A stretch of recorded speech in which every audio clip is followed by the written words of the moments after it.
Founding Fathers understood rather clearly what the role of government ought to be. And they believed in the way they talked and wrote and wrote the Constitution was they believed that the purpose of government was to protect liberty. That was the purpose. It wasn't there to regulate our lives. It wasn't there to police the world. It wasn't there to tell everybody how to spend their money and what they have to take into their bodies. They were there to protect liberty. The Constitution, if you read it carefully, it's so clear. It has nothing to do with restraining peaceful activity of individuals. Nothing.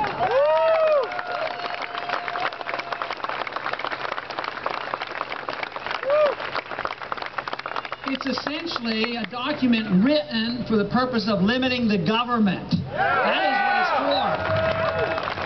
And then the little bit of government they were conceding to, they were advising and they wrote down where this power of government, the authority of government would be. And basically, very little of it was supposed to be in Washington, D.C. It was supposed to be more local. But now it's been turned on its head. We have government getting bigger in Washington and is intrusive throughout the country. But the revolutionary spirit we have today, actually, it's rather delightful. We're actually talking about nullification and the 10th Amendment once again.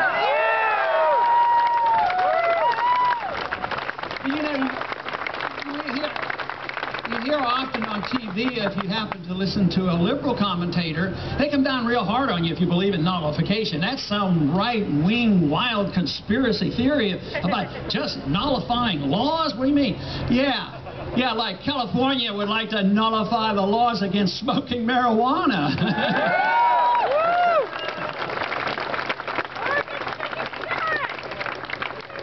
So the nullification principle, I think, is a good one. You know, it was also intended by the founders, actually. The principle of secession was based in the Constitution, and the Northeast always threatened to secede from the terrible South. And that was there. But, you know, you can believe in the principle of secession and nullification without undermining our whole system. It's the idea that if we're mistreated or overtaxed and overregulate and fight too many wars, that we have that option, that would put so much brakes on the federal government if they understood that. Yeah.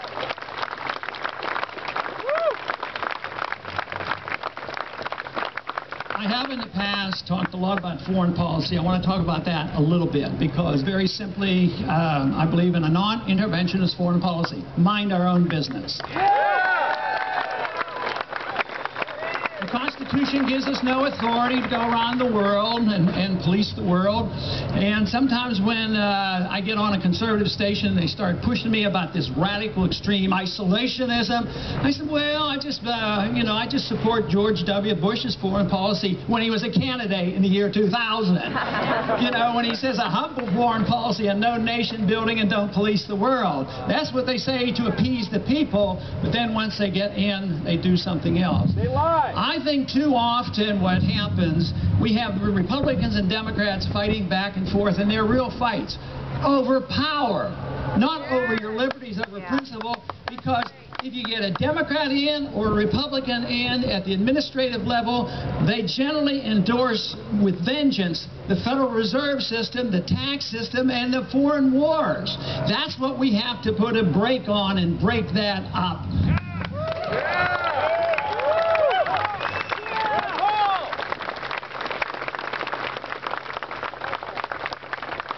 Policy today has led us to having 13,000 special ops individuals around the country because we have a world war. It's global. It's a global war on terrorism. And they're always saying, you know, the Taliban did this, the Taliban did this. And, of course, it isn't the Taliban that, came here in 9/11, so it's just an excuse to go. But we have 13,000 special ops. You know what their main job is? Assassination. I mean, this is despicable of what is happening. And not only that, these individuals go out and they do target individuals. and they shoot them and they kill them because they're leaders. They're leaders of the Taliban. You know, the Taliban was the Mujahideen in the 1980s, and we were allies, and bin Laden was on our side at that time. But now we're targeting them and shoot them. Then they wonder why they hate us. They say they hate us for our freedoms and our prosperity. That is not believable.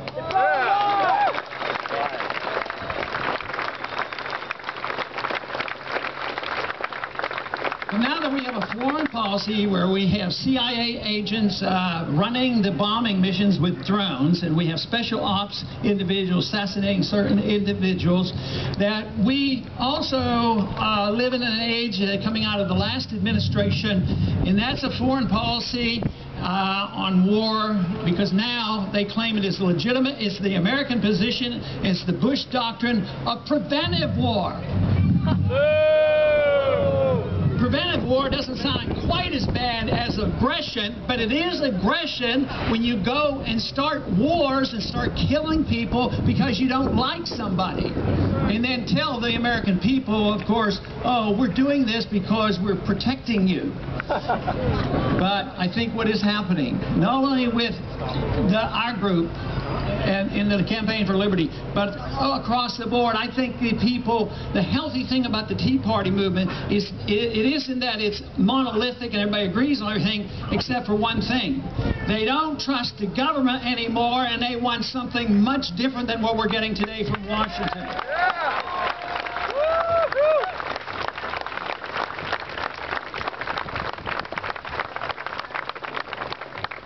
Last week I put out a press release, and because I felt motivated to do so, and I was surprised how much coverage it got. And that had to do with the Islamic center that they're building in New York. And I thought it was a time to make the point, you know, conservatives should be more protective of property rights and, of course, First Amendment rights. And also, though, the strongest point I wanted to make was this was contrived, not by everybody who supported the position that they shouldn't build this Islamic center there. This actually isn't even a mosque. It's a convention center type thing.